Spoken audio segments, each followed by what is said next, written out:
In the world of horror, there's often one single game that keeps getting brought up as the new standard of horror video games. The funny thing is, nobody actually got to play it. All we got to play was the teaser. Watch out. The gap in the door. It's a separate reality.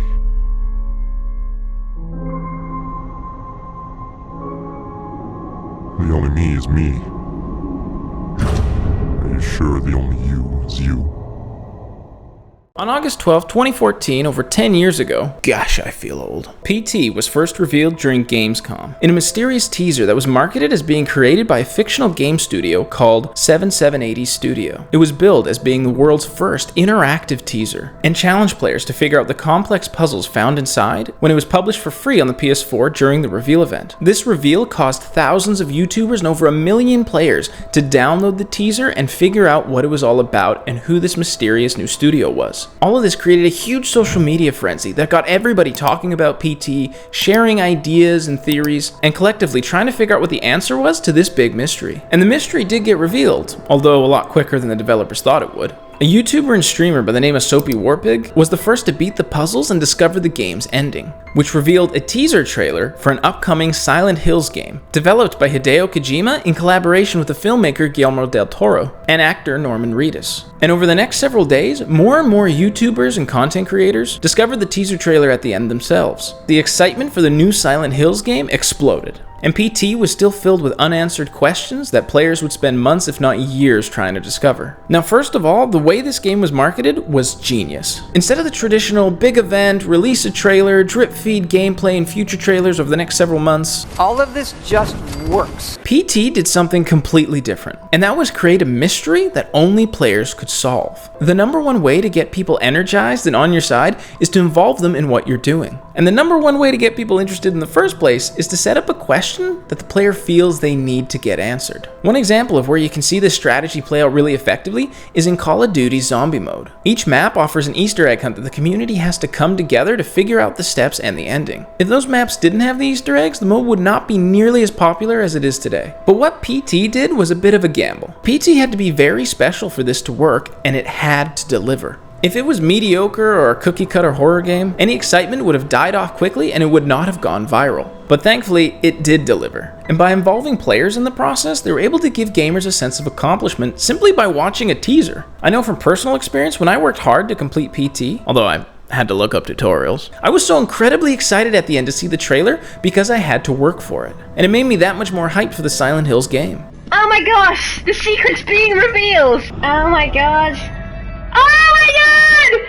It is! It's Silent Hill! PT was developed with several critical aspects in mind that redefined horror and set up a new standard that horror games would try to emulate to this day. The first thing that PT did that captivated gamers, it focused on a hyper-realistic art style that allowed the game to come alive and feel lived in, all the while feeling very gritty and dreary. The paint was peeling on the walls, bugs skittered around, dim lighting made it feel like there were moving shadows at every corner. There was an incredible attention to detail. The house we walked around in looked like a real place, except it had a sense of evil attached to it. All of this created a fully believable world that would immerse the player, but also constantly fill them with a sense of dread. It all looked fantastic, and the graphics still hold up to this day. And the developer Kojima even said they toned it down for PT to make it feel more like an indie game. The art style was perfect for creating an effective horror atmosphere, and so many games would follow this style for years to come. The next thing that PT did differently was focus on building tension and psychological horror. Most horror games up until this point usually had a heavy emphasis on cheap jump scares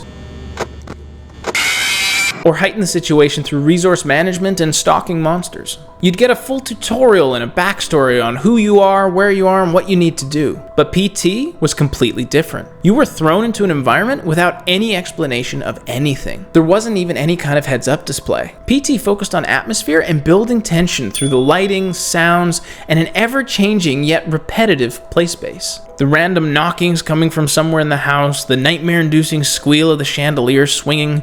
The day of the crime, the father went to the trunk of his car, retrieved the rifle, and shot his wife as she was cleaning up the kitchen after lunch. A voice that says look behind you but you really shouldn't. A freaky woman that watches you and you dare not approach. And you couple that with a gritty, realistic art style, and all of it comes together to create a setting that seems familiar, yet has a constant sense of unease. And to top it all off, the way they designed the entire level feeds into this. The whole demo takes place in a single looping L-shaped hallway with a bathroom you can sometimes access. When you go through the main door at the end of the hallway, the loop resets. But some elements change nearly every time. Sometimes you'd have to walk back and forth over and over again to figure out environmental puzzles before events would even trigger. It's very unpredictable and very unsettling.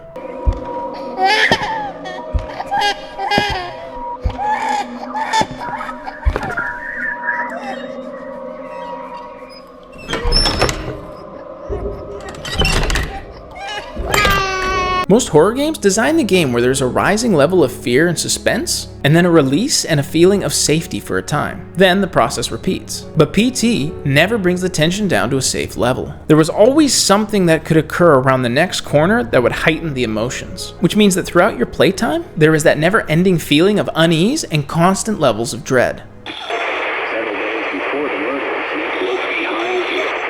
I said, look behind you. Like he was chanting some strange spell.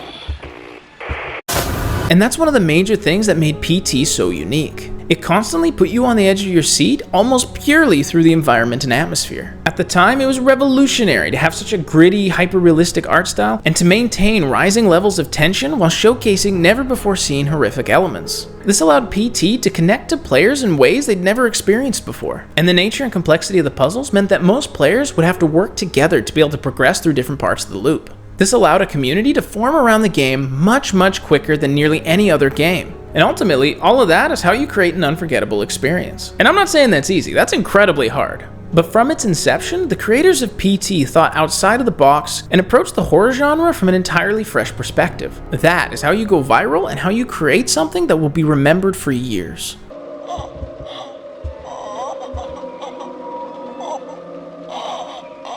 About a month after PT was unveiled, another teaser video would get released showing a concept of what Silent Hills would look like, and it also just fueled excitement for this incredible upcoming game and displayed more of the unique and horrific elements that made PT so special. The hype was building to astronomical levels, but then, early the next year, the bad news came in. Silent Hills got cancelled over a fallout between the creator Hideo Kojima and the publisher Konami. And unfortunately, if you didn't play PT when it was first released, you will most likely never be able to experience it firsthand, as the demo got delisted from the PlayStation Store immediately after cancellation and got removed from everybody's download page. Because of this, and because of the amount of people that still want to experience the teaser, people began selling their PS4s with PT pre-installed for as much as $1,800. Oh, why did I delete it? But even though it's seemingly gone forever, PT did create a lasting legacy that completely redefined the horror genre and made an incredible experience that affected countless games after. One notable example is Resident Evil 7 that tried to recapture much of what PT did. The year after PT got released, Capcom unveiled a new horror game demo called Kitchen for gamers at E3 2015.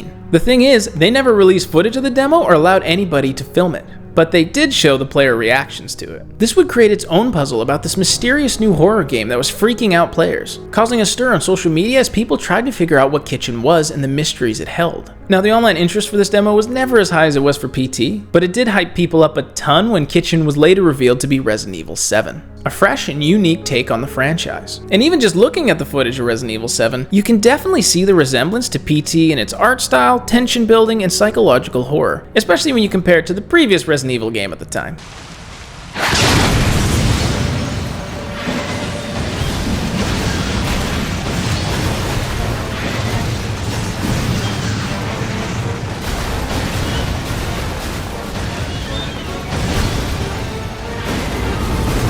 Let me know down below if you want me to do a video on RE7 at some point. And while I really wish we could have gotten to play the Silent Hills game that PT promised, we did get an incredibly memorable experience and widespread effects across the entire industry, completely redefining horror. And it all came from a playable teaser for what had the potential to be the greatest horror game that never got the chance to truly exist. At least for gamers. But hey, that's marketing. If you liked the video, do me a kindness and slap the subscribe button, and to keep the good times rolling, check out one of the videos on screen now. And until next time, stay peachy.